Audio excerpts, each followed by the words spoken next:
Welcome back. Today I'm sharing how to make these homemade cinnamon rolls. I love them because they're soft and fluffy, and they come together in about an hour. You start by adding 3½ cups of all-purpose flour into the bowl of a stand mixer, along with 1 teaspoon of salt and 1 packet of instant rise yeast.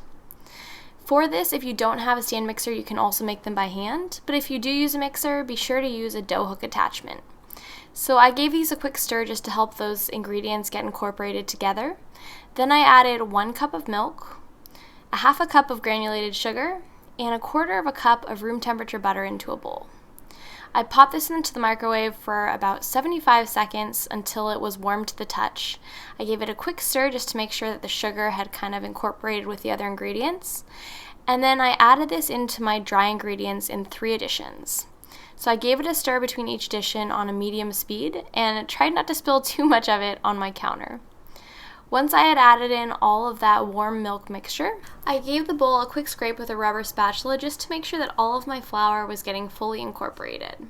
And then it was time to add in our egg. So this egg is at room temperature and I added it in just the way it was. However, I found during recipe testing that if you actually beat the egg before adding it, it incorporates a lot better. So in the recipe I note that, and that's one difference between the video and the recipe.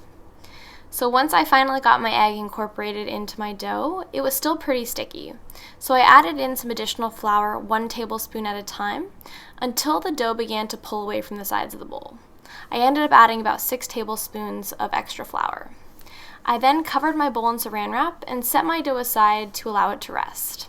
You can see there's some condensation here after about 5 minutes from the warmth of the dough, and that's exactly what you want. Next, I floured my countertop just to make sure that my dough didn't stick to it as I was rolling it out, and I also sprinkled some additional flour on top of the dough to also prevent sticking.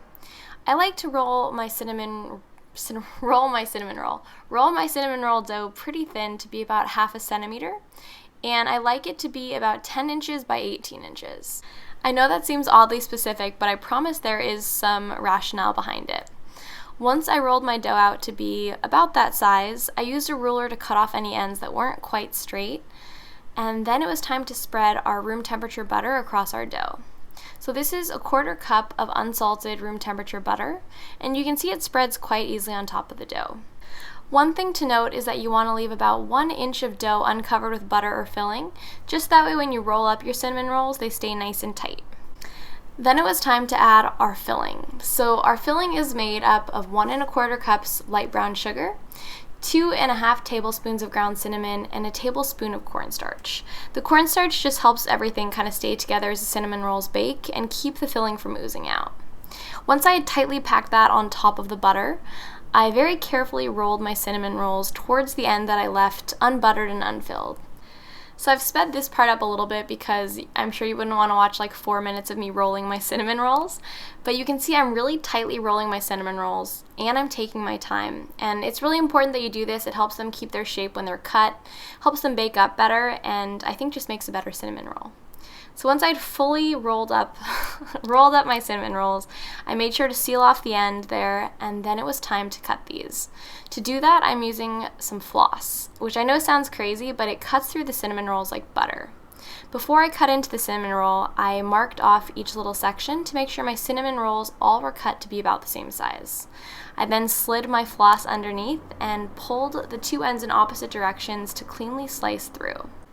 I really can't begin to describe how satisfying it feels using dental floss to cut through these cinnamon rolls, but I really highly recommend using it over a knife. A lot of knives aren't quite sharp enough to cut through this cleanly, and a lot of times they'll smush your cinnamon roll log and make your cinnamon rolls look a little bit deformed. So if you have floss on hand, which I hope everybody does because we all should be flossing our teeth, definitely use it. Also, if you only have mint flavored floss, I have tested that, and it does not change the taste of the cinnamon roll, so don't be afraid to use it if that's all you have on hand. Once I'd cut through all my cinnamon rolls, I covered them with a piece of foil and then popped them into a preheated oven at 200 degrees. I turned the oven off, so don't worry, we're not baking them just yet. This just helps them rise. While our cinnamon rolls rise in the oven for about 30 minutes, I stirred together a 1/2 cup of cream cheese and 1/4 cup of butter, along with a 1/2 teaspoon of salt and a tablespoon of vanilla extract. Once those ingredients were combined, I added in half of my powdered sugar, which is about 1¼ cups, and stirred this slowly until the mixture began to come together. I then added in the remaining powdered sugar, and as I'm doing this, I'm adding in some heavy cream to help the mixture be a little bit thinner. In total, I used about 2 tablespoons of heavy cream. Once my icing was nice and smooth and had a beautiful consistency, just like this, I set it aside and I pulled out my cinnamon rolls. So you can see they've risen a bit and have expanded, and I then preheated my oven to 350 degrees and baked them for about 25 minutes until they're golden brown. I let them cool for about 5 minutes so that the icing doesn't totally melt right off of them, and then I topped each cinnamon roll with that cream cheese frosting. Once they were all covered, I used any extra frosting that I had to fill in between the gaps, just to make sure that they're truly 100% covered with this amazing cream cheese frosting. Then it was time for a taste test. So my husband wanted that corner cinnamon roll, so I picked that one out for him first, and then it was time for my taste test. So I love the cinnamon rolls from the middle. I think they're always the very best, and that's the piece that I went for. You guys can see these cinnamon rolls are super fluffy and soft. They're also packed with that amazing cinnamon flavor, and then it's all topped off with that warm and gooey cream cheese frosting. If you want to recreate this recipe, it's up on Chelsweets.com, and I'll include the link in the video description below. Thank you guys so much for watching. Hopefully, I'll see you again soon.